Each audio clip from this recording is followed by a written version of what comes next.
Hi pharmacy students. Today we'll see one of the most important department in pharmaceutical industry, that is the quality control. Quality control department have the various work culture in this department, as we will see one by one. First of all, introduction. Exact quality control हम किसे करते हैं कह सकते हैं, definition of the QC in pharma, this is the quality control. बहुत सारी different test रहते हैं जो कि वहाँ पे परफॉर्म करते हैं, यानी कि एग्जांपल डिसोल्यूशन, एचपीएलसी, एसे, रिलेटेड सब्सटेंस, कंटेन यूनिफॉर्मिटी, है ना। ये जो टेस्ट रहते हैं ये सब टेस्ट क्यूसी में परफॉर्म करते हैं। क्यों करते हैं? Because to know the accuracy of the drug, to know the how much quantity release from the dosage form, then impurities, known impurities, unknown impurities, so ये जानने के लिए हमें टेस्ट करना पड़ता है। So what is the importance of the QC? Next point, that is the product safety, safety के लिए, इफिकेसी के लिए और कंप्लायंस के लिए। अगर हम टेस्टिंग नहीं करेंगे तो हमें कैसे पता चलेगा कि एग्जैक्टली कितने टाइम पे रिलीज़ होगा, या एक्यूरेसी क्या है। जो भी हम टैब पैरासिटामोल ले रहे हैं तो उसका एक्यूरेसी कितना है, 100% है, 99 है, एक्सेट्रा। देन कंप्लायंस रहेगा। See this is the flow chart of this QC role in a pharmaceutical, that is sampling, testing, documentation and reporting. Sampling करते हैं, सैम्पलिंग करने के बाद उसको टेस्टिंग कन्वर्जन करते हैं, टेस्टिंग होने के बाद जो भी रिजल्ट आता है वो डॉक्यूमेंट करते हैं। After the document it will be the report. Okay, so this is the QC. See this is the one instrument, this is the HPLC, that is high performance liquid chromatography. ये हम use करते हैं in QC laboratory for analysis point of view. जो मैंने test बोले थे, accuracy, release और impurities, ये सब तीनों टेस्ट में ये इंस्ट्रूमेंट यूज़ होता है क्यूसी में। ओके, नेक्स्ट है principle of QC. First of all, accuracy precision in testing, accuracy precision important part है ना। Then compliance with the regulatory bodies, compliance लेना है। Regulatory bodies, different regulatory bodies are working according to that requirement। compliance हमें show QC department को देना पड़ता है। Next documentation and traceability, documentation करना है, एसओपी है फॉलो करना है, क्यूसी रिजल्ट जो रहता है उसका रिपोर्ट बनाना है। ट्रेसेबिलिटी रहना चाहिए, कितना हमने एनालिसिस करते समय क्यूसी एनालिस्ट ने एपीआई यूज़ किया है उसका कंजम्पशन का एंट्री वहाँ पे रहना चाहिए, है ना। कौन सा स्टैंडर्ड यूज़ किया है, कौन सा कॉलम यूज़ किया है, ये सब information as a traceability requirement QC में रहता है।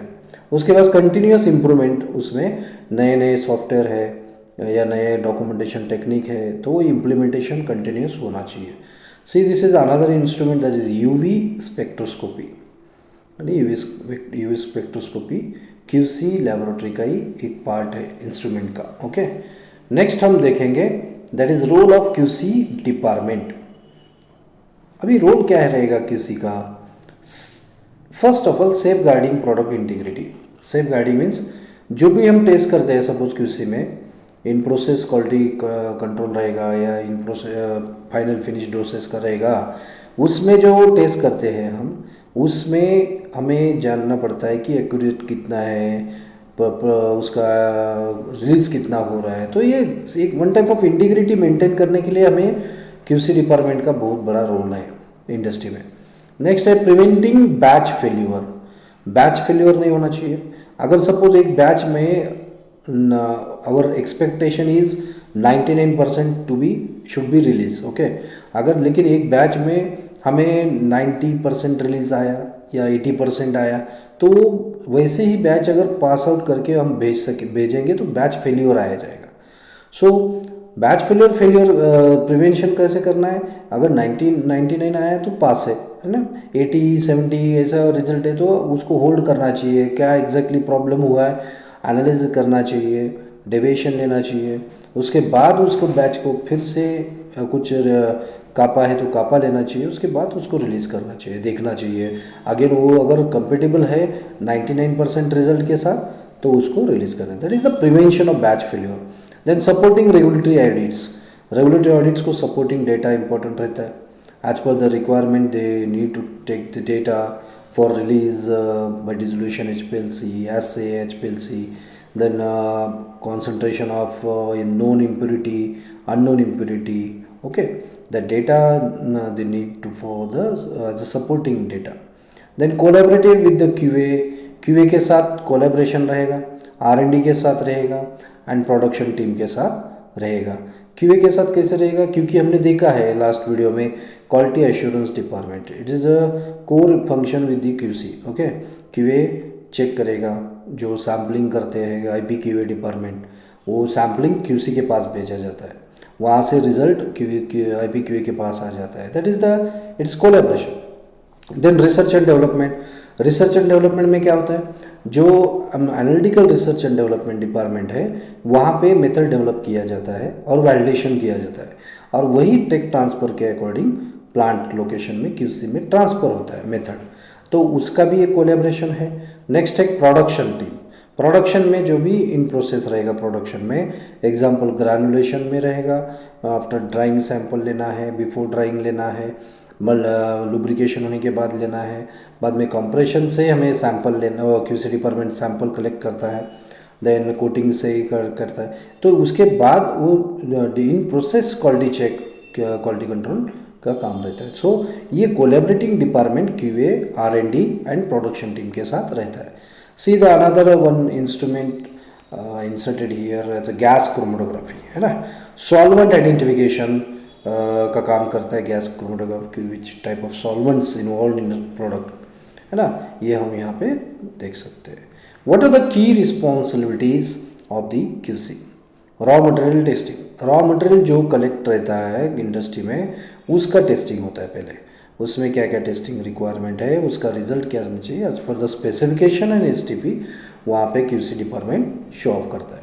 नेक्स्ट है इन प्रोसेस क्वालिटी चेक, मैंने अभी बोला था लास्ट साइड में, जो कि ड्यूरिंग द प्रोडक्शन बैच जो भी सैंपल रहता है वो sample in process quality check से हम कंसिडर करते हैं QC डिपार्टमेंट्स, और उसका रिजल्ट इन प्रोसेस में शो करना रहता है। ओके, सो नेक्स्ट रिस्पॉन्सिबिलिटी है finish product analysis after completion of all batch. That analysis means कैसा रहता है, डिसोल्यूशन परफॉर्म करना पड़ता है as per the requirement of the guidelines, है ना, देन एसे परफॉर्म करना है, देन रिलेटेड सब्सटेंस करना है, कंटेंट यूनिफॉर्मिटी करना है, डिसइंटीग्रेशन करना है, फ्राइबिलिटी करना है, ये सब चीज़ें, ये सब टेस्ट है ना involve in the QC। Okay, for the finished product analysis. Then stability study requirement रहता है, different types of stability studies, there are 3 types of stabilities, है ना, long term, intermediate and short term. So उसका जो भी data है वो QC department month wise check करता है as per the frequency. Next microbiological testing, वो भी एक पार्ट है। So these are the microbiological testing का भी परफॉर्मेंस QC में हो जाता है, उसका रिजल्ट आपको QC डिपार्टमेंट को शो करना पड़ता है। So after that will go towards the core functions. See these are in the slide given that the function as well as, sorry 1 minute, हाँ, function and the description. Function क्या है, पहले हमने देखा सैम्पलिंग कैसे करते हैं, collection of the materials for analysis. Testing, testing में फिजिकल, केमिकल, माइक्रोबायोलॉजिकल, ये टेस्टिंग करते हैं QC डिपार्टमेंट। नेक्स्ट है documentation, recording result and deviation, हमने देखा है गुड डॉक्यूमेंटेशन प्रैक्टिस का वीडियो, उसमें हमने देखा है कि रिकॉर्ड रिजल्ट एंड डेविएशंस, है ना, तो वो डिटेल्स आप देख सकते हो। Investigation, root cause, CAPA of analysis, if any failures, उसमें इन्वेस्टिगेशन करना पड़ता है। नेक्स्ट है reporting, communicating the findings to the stakeholders. तो ये सब चीज़ें कोर फंक्शन एरिया में QC डिपार्टमेंट के आ जाता है। तो नेक्स्ट है ये फंक्शंस, समझ में आए, फंक्शन सैम्पलिंग है, टेस्टिंग है, documentation, investigation and reporting, 5 core functions है जो कि QC डिपार्टमेंट को फॉलो करना पड़ता है। नेक्स्ट है एनालिटिकल टेक्निकल यूज़। कौन कौन से इंस्ट्रूमेंट क्यूसी में यूज़ करते हैं? फर्स्ट ऑफ ऑल है chromatography, that is HPLC, GC, then spectrophotometry, that is UV use करते हैं एब्सॉर्बेंस देखने के लिए, आईआर देखते हैं फंक्शनल ग्रुप आइडेंटिफिकेशन के लिए, देन टाइट्रेशन करते हैं, टाइट्रेशन में मॉइस्चर कंटेंट्स वगैरह देखने के लिए। Next sorry titration that is the photo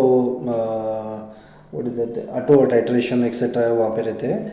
then dissolution and disintegration test देखना पड़ता है, वहाँ पर डिसोल्यूशन एपरेटस है Electrolabs company. Next disintegration apparatus है, माइक्रोवेव लेवल टेस्ट करना पड़ता है, डिसोल्यूशन एंड डिसइंटीग्रेशन।